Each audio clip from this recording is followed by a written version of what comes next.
Welcome back to the All Things Plastics podcast. Today's guest is someone I discovered the same way many of you probably did, scrolling on Instagram. Her video about life after breast augmentation stopped me in my tracks because she was sharing something we don't hear enough about. What happens when healing doesn't feel right? She's 26, based in Long Beach, California, works in nonprofit social media, and runs her own jewelry brand, Modern Mermaid. Today, she's opening up about her breast augmentation, ongoing nipple pain, and pec pain, and why she's now consulting on an explant surgeon. This is an important conversation. Everyone, welcome Ronnie Ray to the podcast. Hi, thank you so much for having me. I'm so excited to sit down and chat with you. Yes.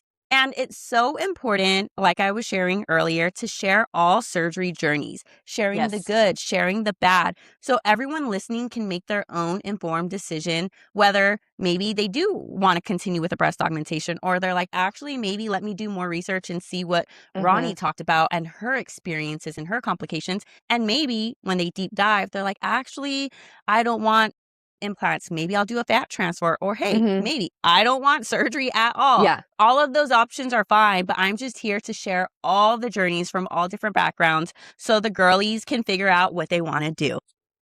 Totally. And that's why I wanted to share my story on social media, because I just wanted to shed light that yes, there are, positive stories out there, but then there's also, like me, people who didn't have such a positive experience after getting their boobs done. So I just want to shed light on that and let other girls know that if they're going through the same thing, they're not alone, and just to inform other girls too when they're deciding whether they want to get their boobs done or not. Yes. And when I came over your viral video, girl, how many views does that video have? Oh my goodness. You know what? I probably should check. I have not checked recently, but it was really high in views. It definitely reached a lot of people. I definitely got a lot of opinions on that video. So I've just, And it did numbers, honey. And when I went to your page, I was like, who is Ronnie Ray?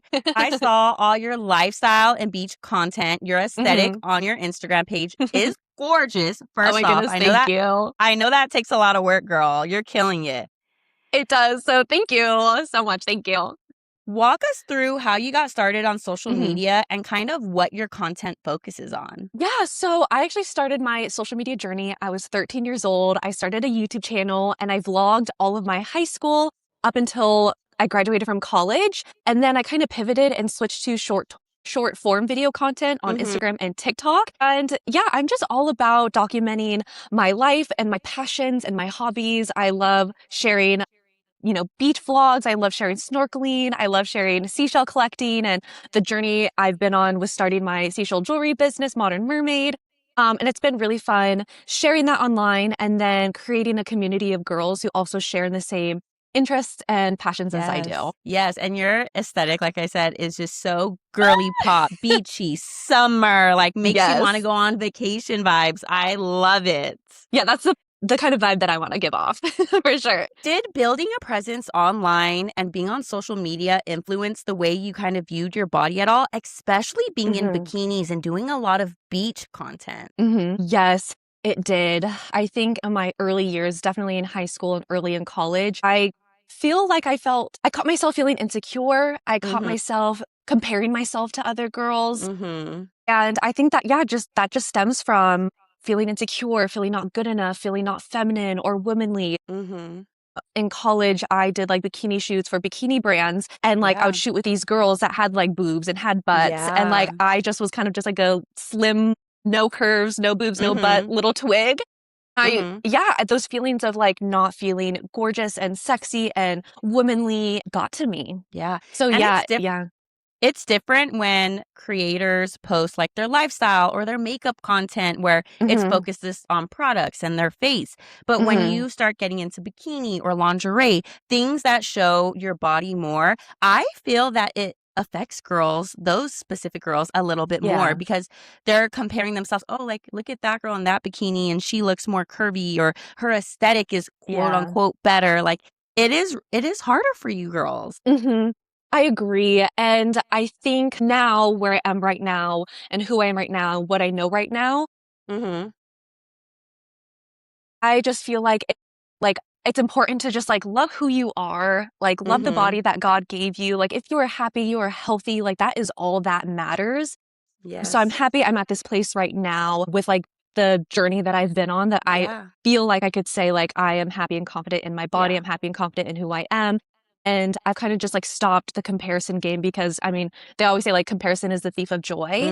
And I just Mm-hmm. feel like it's not worth it anymore to keep comparing myself and keep feeling down about, my body. Like it's just, I don't want to spend my time and energy on that anymore. Like Yeah. I want to spend my time and energy like lifting myself up and speaking positively toward myself and thinking positively toward myself. Now, I have to ask, was Hmm. getting a breast augmentation something social media pushed you toward? Or was it something you always considered even before posting online and shooting in Hmm. bikinis? Hmm. I think it was a mixture of both. So my mom Mhm. actually has her boobs done and she's had her boobs Okay. done for like ever. And so I thought growing up that I was eventually going to have big boobs, but then she later like told my sisters and I that no, she has fake boobs. I was like, oh my God, I was lied You to were like, literally my whole wait, entire life. yeah, you're like, girl, wait, what? I was like, wait, what? So I was just like, okay, like my mom has boobs done. I'll probably eventually just get my boobs done. Like I didn't really think much of it. As I started posting more on social media, going on bikini shoots, starting, feeling insecure, comparing myself to other girls, I was just like, I think I want to get my boobs done to feel better about myself, to feel, like I said before, like sexy and more feminine and like to add curves to my body. So it was a mixture of both of like seeing my mom and social When you media. started to like lock in and be like, okay, like I think I'm really going to do this, and then you Hmm. probably started researching a little bit. Did you Hmm. start asking girls that you worked with, like, hey, like, did you get your breast aug, or like, where did you go? Like, did you start asking Hmm. around at your shoots and stuff? Yes. There's a lot of girls that I followed on social media that had their boobs done. So I kind of just asked them their opinions on like where they got them done, how was Mm-hmm. their healing process? Do they like their boobs now? And I would say like a majority of the girls that I reach out to had nothing but positive things to say. So it's like, Mm-hmm. okay, like this is good. Yeah. But I really didn't do much research beyond that. I mean, I wish looking back now that I did do more research on like, Ronnie girl, how I did you know. pick your surgeon then? So one of the girls that lives by me got her boobs done by the surgeon. He lives like 10 minutes away from my house. Me and my sister, so both my sister and I wanted to get her boobs done. And Okay. so we like reached out to this girl. She said like, oh yeah, I got my boobs done by the surgeon. That's like 10 minutes away from us because she also lives in the same area as us. She had nothing but positive things to say. And so my sister was like gung ho on getting her boobs done. So she booked the consultation and then booked her surgery date literally a month after the consultation because she was like very excited to get her boobs done. And so I was like, okay, I guess this is like my sign that like it's time for me to get my boobs done because like my sister is already going forward with it. So I'm just going to go forward with it. So it was through a friend that I found the surgeon that I got my boobs done. And when you got the surgeon's name from your friend, did Hmm. you like do any Google searches or anything, or you were like, nope, here's his office, here's his number, I'm going to my consultation? I did search up like other plastic surgeons in like my area, like in Orange County, but I was just like, if my friend got her boobs done by the surgeon, that's 10 minutes away from me. It wasn't expensive. My sister is going to get her boobs done here. I was just like, I'm just going to get my boobs done there. And that was pretty much it with choosing a surgeon. How was your consultation process? I know your sister went before you. Were you Hmm. nervous? Did you know what questions to ask, or you just kind of went in blind? I mean, I knew that I wanted to get like under the muscle implants, Okay. because I knew that those look. What I've heard is that they look a little bit better than over the muscle. Hmm. So I remember coming to the surgery with like inspo pics of what I wanted and letting him know like the size that I wanted and everything. But in my opinion, there were a few red flags in the consultation. Tell us, Yes. girl. Oh my gosh. Okay, let me spill. So my sister got her boobs done in like March and I got my boobs done in December, and this was like 2 years ago. So I kind of had an Uh-huh. idea from what she's told me. But anyways, in my consultation, go in, tell the doctor exactly what I want. So I told the surgeon that I wanted like 320 cc's or anything less than that. Like I told him I just wanted small boobs, like something just to fill in my bikinis and tops, nothing big or Hmm. overwhelming or that will get in the way of like my active lifestyle Hmm. because I work out a lot and I just Uh-huh. didn't want boobs to like get in the way. So I told him that and he's like, oh, like based on your measurements, because they measured me, he's like 350 or 375 cc's would be best for you. And Hmm. just through like looking at pictures of like implant sizes and girls with like different implant sizes, I just was like, okay, I think 350 cc's, like those are kind of big. Hmm. I don't know how I feel about that. Like, I'd rather go small than go bigger. And him and the nurses kept on saying, like, no, no, no, no, no. Like, girls always come in and replace their implants with bigger implants. Like, you're going to want bigger implants. And Hmm. I just remember, like, thinking and feeling like, no, I don't want big implants. But I was just like, I guess, like, I'll just trust the surgeon He's the because, like, he medical just, professional. exactly. So that was like, okay, I wish I should have spoken up for myself more and just said, like, no, I want small implants. I don't want 350 cc. But I Did was just he like, give you a good explanation, like, hey, your chest chest width is bigger, or hey, this Mhm. is more proportionate. Did he, or he was just saying like, no, like this is what we measured, this is your size, you should go bigger? I don't remember that, if they were, like, Gotcha. specific on, like, the why, but I do Mm-hmm. remember they, like, measured me and then, like, pulled out a pamphlet with, like, different measurements that correlated with different CC sizes, and they said Mm-hmm. 350 CC would be best. And so I was just like, "Okay, like, 350 to me Mm-hmm. seems really big, but I'll trust you." Mm-hmm. So there was that, and then also they didn't show me what a 350 CC actually looked like, so I had no idea what 350 CC looked They like. They didn't showed give me you like the implant sizer, the gummy, like dropped it in your hand, let you play with no. it, let you put it in your shirt? No. They showed me sizes a What? little bit bigger, and I think they showed me a size, like, smaller than 350, but they're like, Mm-hmm. "Don't worry, like, it's like a shot glass of a difference between, like, 350 and, like, the bigger size that they showed me." Mm-hmm. They're just like, they basically said, like, "You're fine, like, 350 is, like, what we're gonna go with." They didn't Eh, have the sizer to but show they you. Yeah. no, but they didn't physically show me what it looked like, so I feel like that was also another red flag, Mm-hmm. and then I just remember being in that consultation room and just feeling anxious and, like, rushed, like, I didn't feel like, yes, like, Mm. good about it, and I feel like you should really listen to your body, and I wish I listened to my body and, like, what my gut was telling me. Yeah. So that's, yeah, a learning lesson and something that I wanna share to other girls, like, really pay attention to, like, how you feel in that consultation room, how that doctor makes you Mhm. feel or the nurses Mhm. make you feel. I feel like that's really important. Yeah. I feel like after that consultation, I should have gone to another surgeon and maybe gotten another opinion. Yeah. Um, but And definitely yeah. to piggyback off what you're saying, like, especially if you're only consulting with one surgeon Mhm. because you like their work or whatever it is, Mhm. if you need 2 consultations, ask for it. And if you're too Yes. scared to ask the surgeon, ask the patient care coordinator who books all Mhm. his consultations. Be like, "Hey, I had a great consultation. I need to go home. I need to do my research. I need to think about it Mhm. because I wanted 330. They're telling me 350. I need to come Mhm. back for one more consultation in like a couple weeks or a month." Like, you guys need to be your biggest advocate because Yes. especially if you're only consulting with one surgeon. I know, I know. So that, yeah, is a learning lesson for sure. Um, Something that I wanna make aware of. And do you remember him or anyone talking about like the risks or the long-term complications at all or touched on it even? I think I remember bringing up, like, I've heard, that implants cause cancer or Breast. something like Mhm. that, and then breast implant illness too, Mhm. but I don't really remember them going into detail about the risks or long-term effects. I Yeah. remember they gave me a pamphlet and, like, I briefly read the pamphlet. Again, I should have, like, really sat down and read it, Yeah. but I don't And a remember them. Yeah, and a lot of surgeons don't dive into, there's a million complications that can Mhm. happen. Some more common than others. And like even with me when I got my breast dog, like I don't even Mhm. think I asked about any complications. I was like, just throw them in me, let's Yeah. go.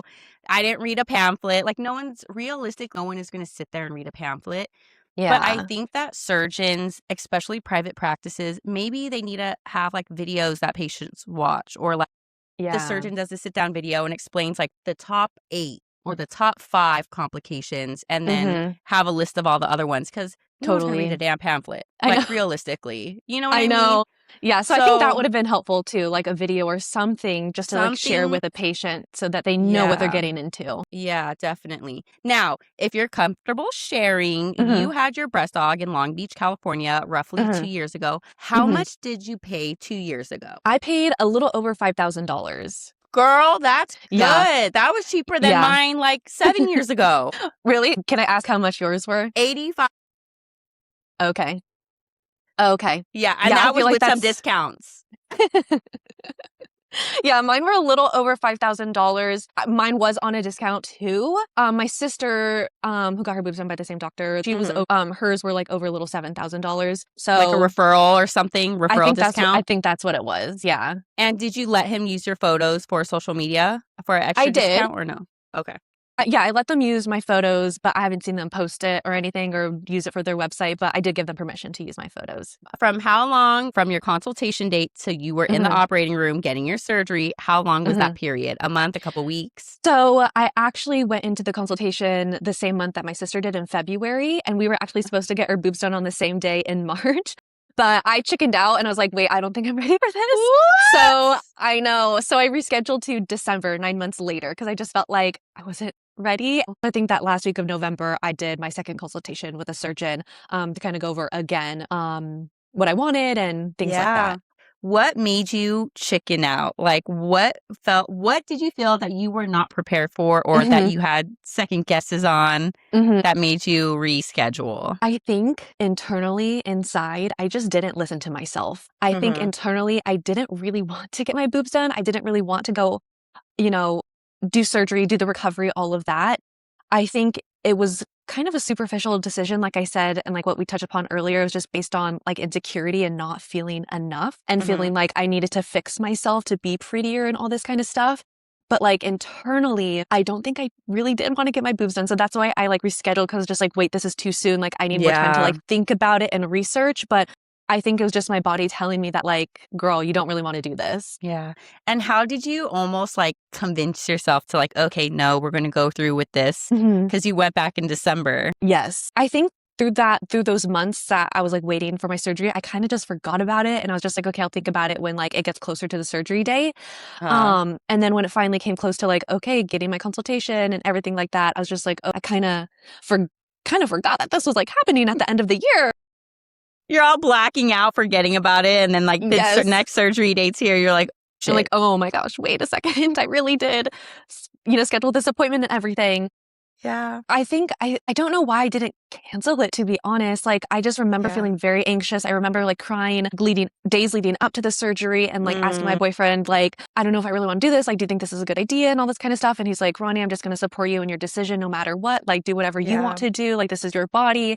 And like, I don't know. I just like, I put down a $500 deposit that wasn't refundable. Yeah. Money's a big factor, and you tell everybody and you've planned for it. And like your sister went in before you. So you're probably like, shit, like if I back out, my poor sister, we were supposed to get it together.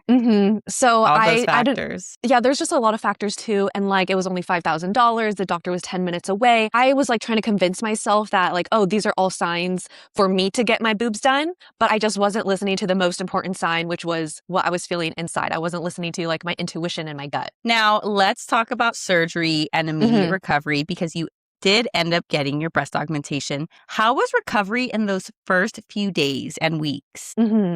I do remember feeling a lot of pain the first day out of surgery, which is normal. And then they gave me pain medication. And I do remember I took 2 weeks off of work because I just felt like I just could not like drive. I initially took 1 week off of work, but then after that week, I was like, yeah, there's no way I could drive to work. So I took that additional second week off. I do remember feeling a lot of like soreness and tightness and a lot of uncomfortable just with like my skin and the scars and stuff like that. But after those 2 weeks, the like tightness and like the major like pain initially after surgery kind of started fading away. But then the pain where he made the incision, which was like under my nipple, and then the pec pain kind of kept persisting since then. Wait, you said under the nipple. He didn't go under the breast fold? He went... No, the incision is through the nipple. Wow. Okay. So you went through the nipple.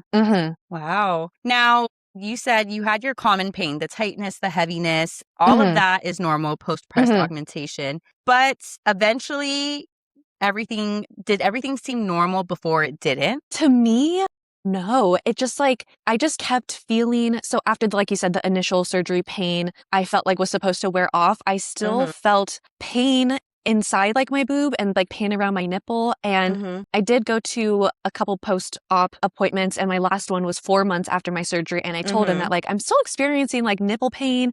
And he reassured me that it's still normal. And I was like, okay. And he's like, after a year, like you should be fine and back to normal, and you really shouldn't be experiencing these things. But after a year and now 2 years, I feel like the pain, the persistence of it throughout the day has gone down. But I would say like still like at least once a day, I do experience like a wave of like discomfort, like regarding like my pecs. And like if something were to brush up against my nipple, like it's kind of like a shooting pain. Yeah. And I went through the breast fold. I didn't go through the nipple. But I will say that your nipples are definitely more sensitive post-breast augmentation, especially if ladies and girls are still getting their period. I noticed that my nipples are really, really sensitive right when I'm about to get my period. Like the friction of my sports bra or t-shirt like uncomfortable. Yeah. And then like after that, I get my period and we move on with life. Like my nipples flatten out and then we're back to normal. There's no pain. But I can't imagine like you having my sensation of pain right before my period, like consistently Mm-hmm. for no, like not for no reason, but because Yeah. of possible complication or nerve damage or whatever it is. Yeah, that's what I'm assuming it is. It's just nerve damage. The reason why I did the incision through the nipple is because my mom had the incision through the nipple and like she Mm, did not share any complications or anything. Like my mom loves like her boobs and how they came out. And my sister got her incision through the nipple. Same with the girl that referred the surgeon to my sister and I. And so I just thought like, okay. okay, like this is just my option. And I thought it would like, it'd be like less scarring. Like you wouldn't see the scars like Yeah. under the breast fold, even though it is if you do get, the scars under the breast fold, like it's very You hidden. can't even, yeah, they're so hidden that you literally have to like lift up to see. Yeah, exactly. So I just thought like, oh, I know so many people who have it done, so I'm just going to do it too. Yeah. Now, visually, do you Mhm. like the way your breasts look? So it's been a journey. Karani. It's been a journey. I would say the first year after I got my boobs done, I did not like how they looked. Yeah, it was an emotional roller coaster for sure. I kind of felt like I was I don't want to like self-diagnose myself, but I felt like I was experiencing like body dysmorphia in a way Yes. where like I'd look in the mirror and just be like, this is not me. Like I don't feel like myself. I don't look like myself. And I did think that they were just too big for my body. And that just like made me really upset. And so that initial first year after the surgery, I was just like really upset with them and like very unhappy. Wow. But now I feel like I've gotten to a place where I've just accepted them. I'm back in my workout routine. That first initial year, I wasn't really working out. I just wanted them to recover and heal. So I felt like that kind of did something to like my mental health. But now this past year, I feel like I've really been into like the gym, been back into like my workout classes. So I think that has like helped me. And I've just come to a place where I've accepted them. And yeah, so that's where I'm at. I can't like say like, oh, I'm upset. Like I love them. I'm obsessed. Like my sister could say that, but like, I'm just like, they are what they are. Yeah. And I wonder because initially at your consultation, you were already having thoughts that they're too big and like Mm-hmm. knowing that they were too big. And well, the Mm-hmm. surgeon says these, but I want to Mm-hmm. create these. So I feel like you were already going into it, like already assuming that you most likely will not like them because they won't fit your frame or your body type.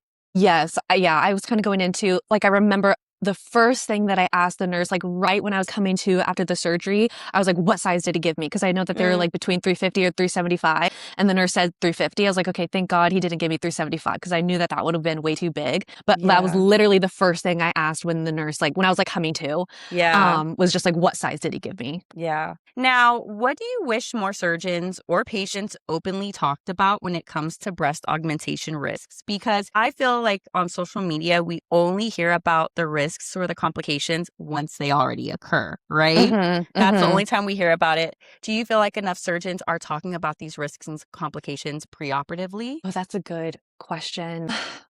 I can feel start. like, I can say yeah. no. I'm going to have to say no. Like they give you the pamphlet and they're like, do Mm-hmm. your own research. They Mm-hmm. might go over a couple things like the initial postoperative period, like infection or Mm-hmm. pain or stuff like that, or Mm-hmm. symmetry. One's going to look bigger than the other.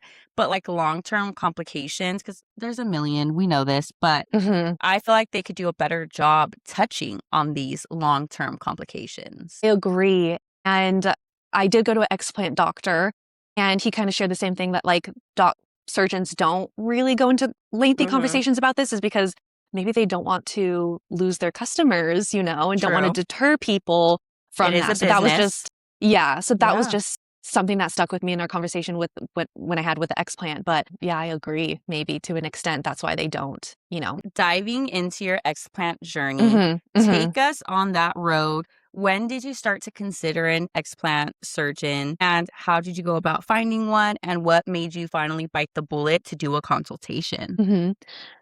So I remember like the very beginning of when I got my boobs done, I was just like, I want them out. Like, I'm not happy with them. I want them out. They're too big. This is not what I wanted. But I was just like, let me just give myself a year. Like, Mhm. let them heal because the first month of having them, they're going to look so different They look after crazy. 9 months. Yes. Exactly. So I was just like, I can't be hard on myself right now during this time. Like, I just need to let them heal and drop and fluff, as they say. So like gave myself that grace. And then this coming year, or this past year with just like the persistence of like the pain and discomfort, I was just like, I don't think this is right after it 2 years of having them.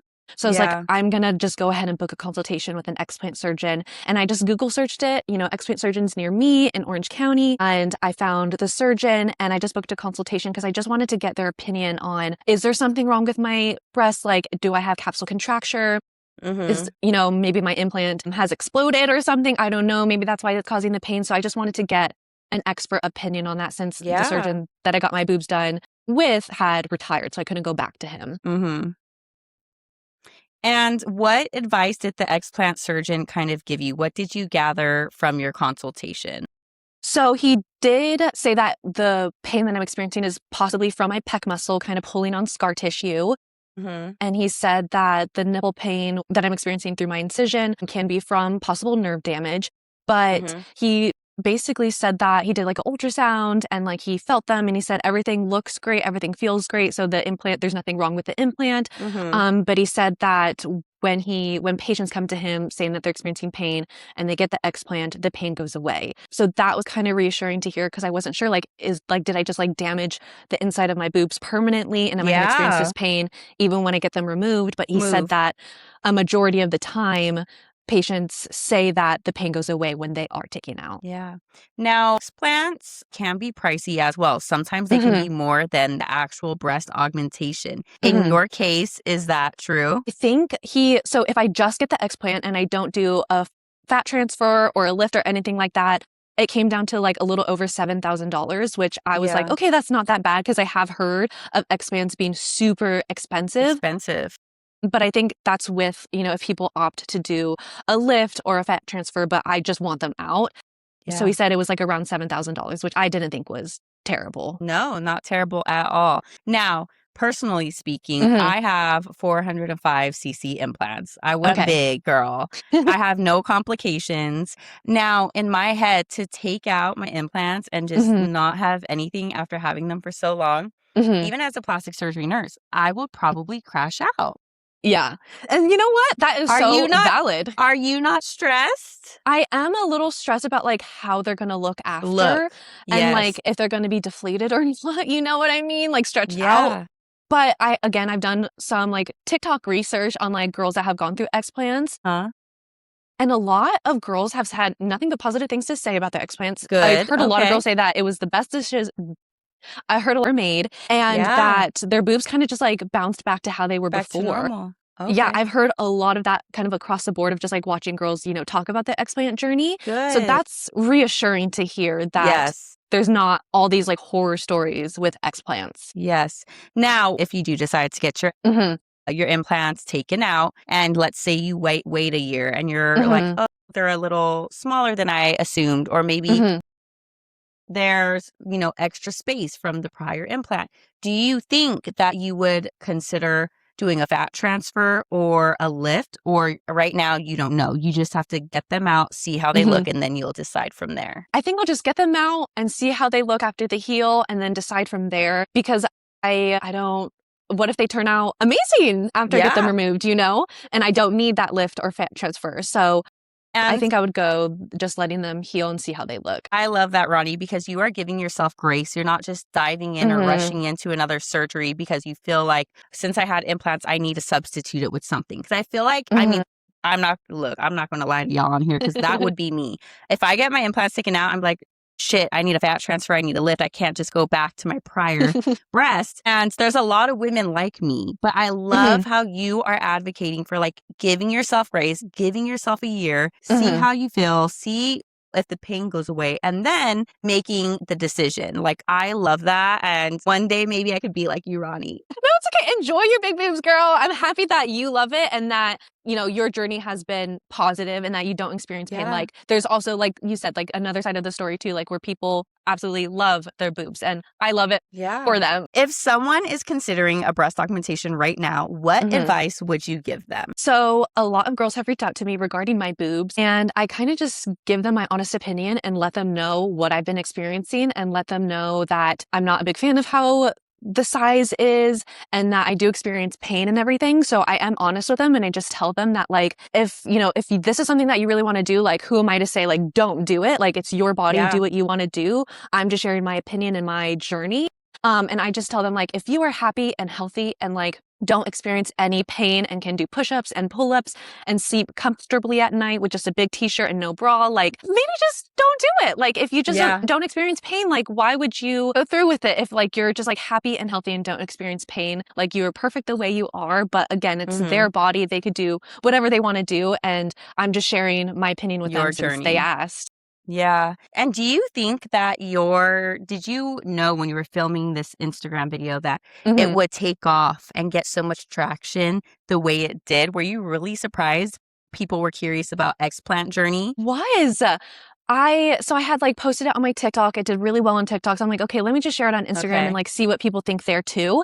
And I was really surprised that like I got a lot of engagement on that post. I think a lot of Mhm. girls commented saying like, "Oh girl, like I'm not experiencing anything that you're experiencing, like good luck, everything like that." And some girls just Mhm. being supportive and encouraging through the journey. So I'm really glad that like people are able to like go to the comments and, talk to other girls about their experiences. And that's all I ever wanted was just like to make it aware of like what I'm going through and Yeah. like to have like a community of girls to kind of like tap in and like give their opinion and maybe help other girls as well. Yeah.